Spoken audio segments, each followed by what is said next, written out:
ভাড়া সরকার বাড়ায়নি, আমরাই বাড়াচ্ছি। কি কারণে 5 টাকা ভাড়া বৃদ্ধি করা হলো এটা আমরা জানতে চাই। 5 টাকা ভাড়া পড়েছে না আমাদের, বুঝছেন?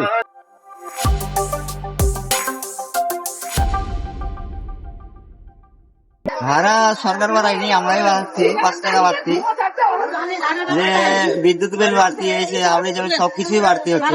ভাড়া তো 5 টাকা কম বাড়তি হলে কি হবে? আমরা কি কারণে 5 টাকা ভাড়া বৃদ্ধি করা হলো এটা আমরা জানতে চাই, যে কেন করা হলো।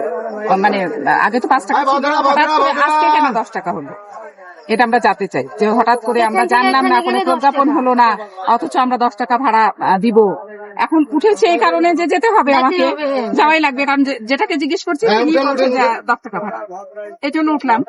প্রতিদিন পর্যন্ত 15 টাকা ভাড়া, বন্যালি গেলে 10 টাকা লি, কেউ কেউ দিই, কেউ কেউ দেয় না। হ্যাঁ, তাছাড়া গেলে 20 টাকা ভাড়া। বর্ণালী এখান থেকে 5 টাকা ভাড়া না, 5 টাকা ভাড়া, কিন্তু আমি বলে উঠে 10 টাকা হইলে 5 টাকা ভাড়া পড়েছে না আমাদের, বুঝছেন? চার্জের বিল বেশি দিচ্ছে, 250 টাকা চার্জের বিল দিচ্ছে, এই জন্য আমাদের পৌঁছেছে না। মানে ইনকাম বাড়ছে না, তারপরে ভাড়া বাড়ছে, এটা আমাদের জন্য ক্ষতি, আমাদের জন্য ক্ষতি, আমাদের থেকে আরো মধ্যবর্তী নিম্নবর্তী মানুষের জন্য আরো ভয়ঙ্কর ক্ষতি। 5 টাকা ভাড়া খেলে মানে যে মানে ডাইরেক্ট ভাড়া ঠিক আছে, যেন উঠছে নামছে 50 টাকা, তাছাড়া কোন ভাড়া বাড়া নেই, সব ভাড়া ঠিক আছে। মানে কারেন্টের বিল বেশি, গাড়ির খরচ বেশি, সব দিকে খরচ বেশি, পাশের দাম বেশি, মিস্ত্রির খরচ বেশি আছে, সব দিকে ঝামেলা। 5 টাকা ভাড়া কোনো কাজ নাই, একটা ফকরে ভেঙছে 5 টাকা। 5 টাকা ভাড়া বৃদ্ধি করেছে, জানেন আপনি এটা? না ভাই, সেটা জানি না। জানেন না? নামানোর পরে যদি 5 টাকা বেশি চায় তখন কি করবেন? বলেই তো উঠছি। ও বলে উঠছেন? ঠিক আছে।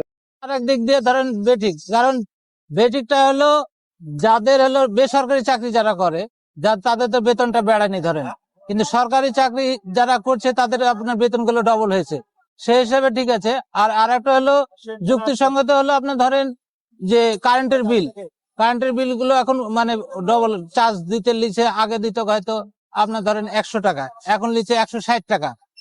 আরেকদিকে আপনার জিনিসপাতির ঊর্ধ্বগতি দাম, তারপরে আপনার হলো যে গাড়ির পাশপাতি গুলো, যেগুলো যন্ত্রাংশ গুলো, সেগুলো ডবল দাম। যেগুলো আপনার বিয়ারিং গুলো আগে 50 টাকা কিনতাম, সে বিয়ারিং গুলো এখন 80 টাকা। এখন ব্রেক শু যেটা ছিল আপনার মোটামুটি 200 টাকা, সে ব্রেক শু গুলো 350 টাকা, মানে মিস্ত্রির চার্জ ডবল।